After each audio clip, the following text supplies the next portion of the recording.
సంజు ఈ రోజు ఏమైందో తెలుసా? అది కాదు విను. వెంకట్రావు వచ్చారు తెలుసా? వాటర్. వెంకట్రావు గారు ఇక్కడికి వచ్చారా? ఆదివారం దివాకర్ చిల్డ్రన్స్ పార్క్ దగ్గర కలుస్తా అన్నారులే.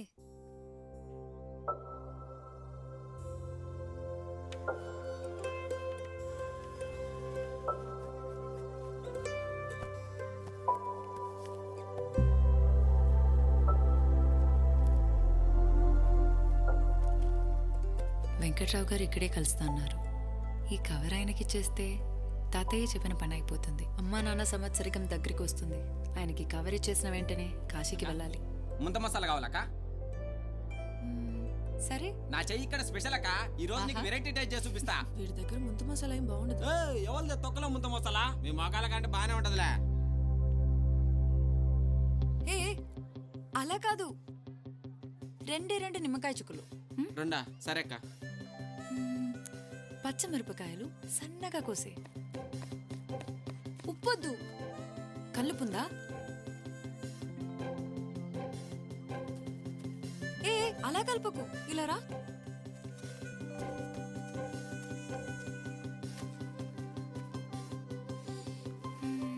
కళ్ళు మూసుకో. అక్క కళ్ళు మూసుకోరా.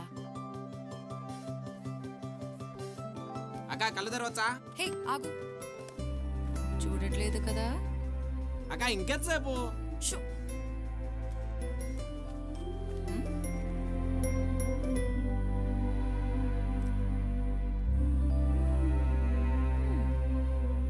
కళ్ళు తెరవు. ఏమైందక్క? చేయి పట్టు.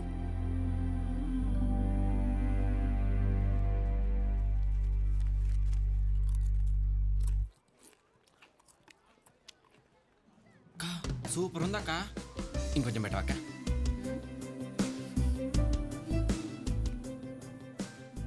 ఆ సీక్రెట్ ఏందో నాకు చెప్పవక్క. అక్క అక్క ప్లీజ్ అక్క. ఇది నందిని సీక్రెట్, నేను చెప్పను. బాబు ముంత మసాలా వస్తున్నాయండి.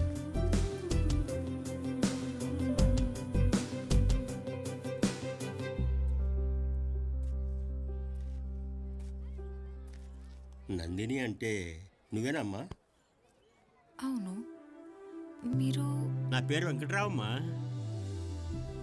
మీరేనా? అవునమ్మా.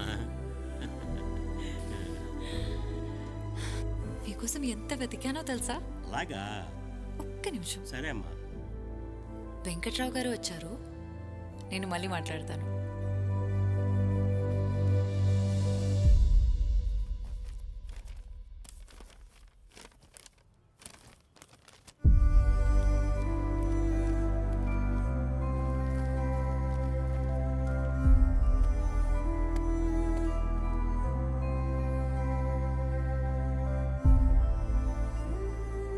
ఏం జరుగుంటదిరా?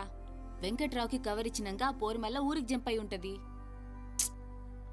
కాదురా బాగి, ఇన్ని రోజులు డైరీ చదివినంతసేపు నందిని ఏదో నాతోనే ఉన్నట్టు అనిపించింది. కానీ ఒక్కసారి డైరీలో పేజెస్ అయిపోగానే నందిని నాతో బాయ్ కూడా చెప్పకుండా వెళ్ళిపోయినట్టు అనిపించిందిరా.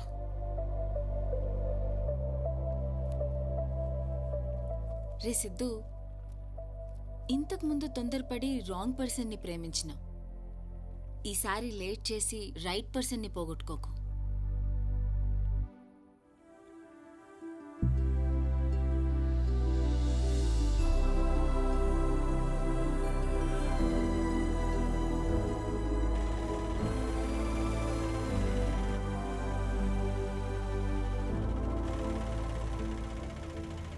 గ్రామ పంచాయతీ. ఇక్కడ వాస్తు విశ్వనాథం గారి ఇల్లు ఎక్కడ బామా? ఆ కనిపించే ఇల్లే బాబు.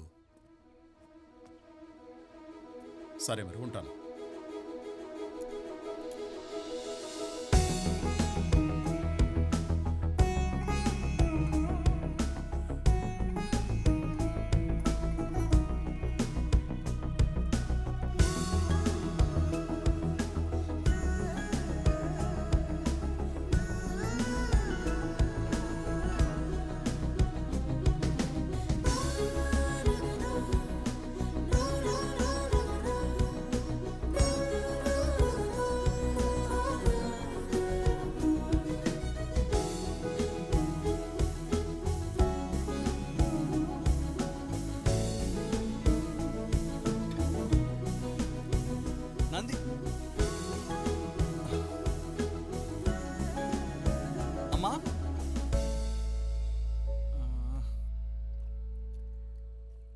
ఎవరు ఎవరు బాబు? అమ్మా నా పేరు సిద్ధు. నేను నందిని ఫ్రెండ్ని. హైదరాబాద్ నుంచి వచ్చాను, తనని కలవడానికి వచ్చాను. ఒకసారి నందిని ఫ్రెండ్ అంటున్నావు, నందిని గురించి తెలియదా? తెలుసమ్మా, నాకు నందిని గురించి చాలా బాగా తెలుసు. మా నందిని మీకు తెలుసుంటే, నందిని తన ఫ్రెండ్ 2 సంవత్సరాల క్రితం కార్ యాక్సిడెంట్లో చనిపోయారు. ఆ విషయం మీకు తెలియదా? మీరు నందిని అమ్మమ్మే కదా? నేను రాంగ్ అడ్రస్కి వచ్చాను. లేదు బాబు, ఆగు.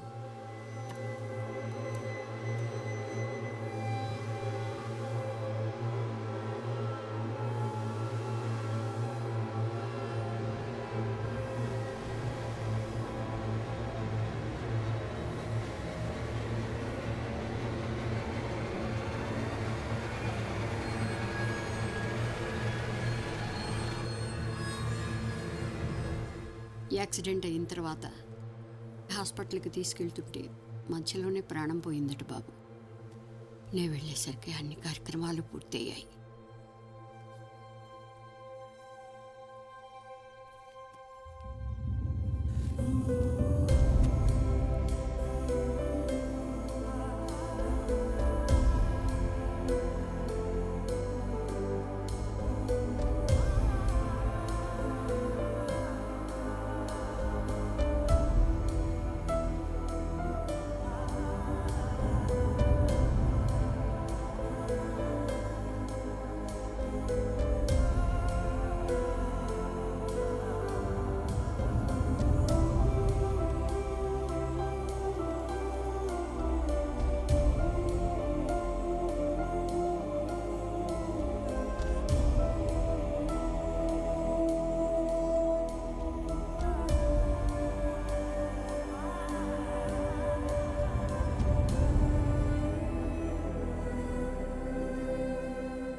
బాబు గారు,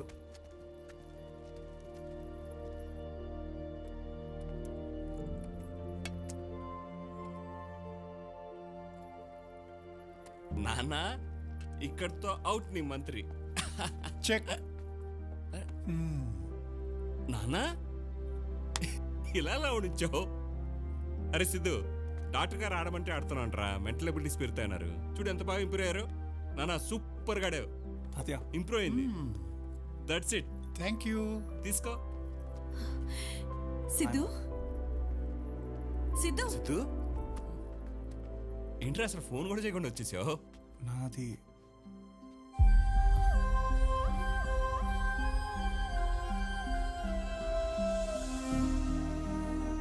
thanks for giving back my father రా. అరే బాబు రూమ్ రెడీ చేయండి. లక్ష్మి,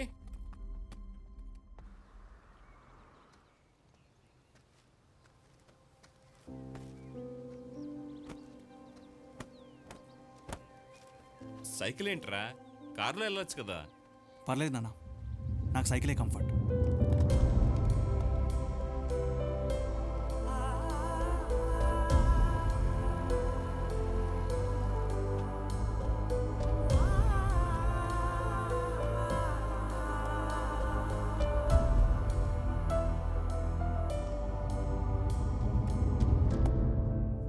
వెళ్దాం పద. ఏమైందిరా? ఎక్కడికి? యాక్సిడెంట్ అయితే పోలీస్ కేసు అయి ఉంటది కదా, తెలుసుకుందాం పా. ఏం యాక్సిడెంట్ రా? అది కాదురా సిద్ధు, తన సమ్మతిని చూస్తేనైనా నువ్వు కొంచెం ఫ్రీ అవుతావని. సమాధిని చూస్తే నందిని చనిపోయిందనే విషయం నా బ్రెయిన్కి ఫోర్స్ఫుల్గా ఎక్కించమంటావా? భాగి, నందిని నా లైఫ్లో అప్పుడు లేదు, ఇప్పుడు లేదు, కానీ ఎప్పుడు ఉంది. Hi guys. సిద్ధు ప్లీజ్ రా సిద్ధు.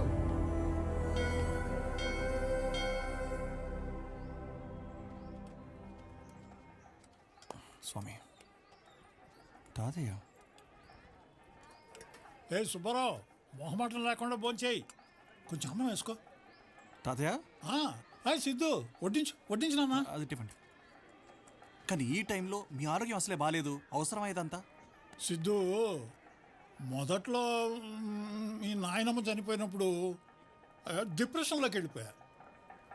మంచి అయినా చెడైనా ఆ మనిషి పోయాక కూడా మిగిలిండేది ఆ మంచి పనే కదా. ఒక పనిని మనిషి చేయాలనుకున్నప్పుడు ఆ పని జరుగుతూ ఉంటే ఆ మనిషి బ్రతికున్నట్టే కదా. అన్నపూర్ణమ్మ అన్నదానం చేస్తానని మొక్కుకుంది, అన్నదానం జరుగుతోంది, అంతే. తాతయ్య, ఇప్పుడు ఒక మనిషి అనుకున్న పని జరుగుతూ ఉంటే ఆ మనిషి బ్రతుకున్నట్టే కదా? ఆ, బ్రతుకున్నట్టే కదా? ఉమ్.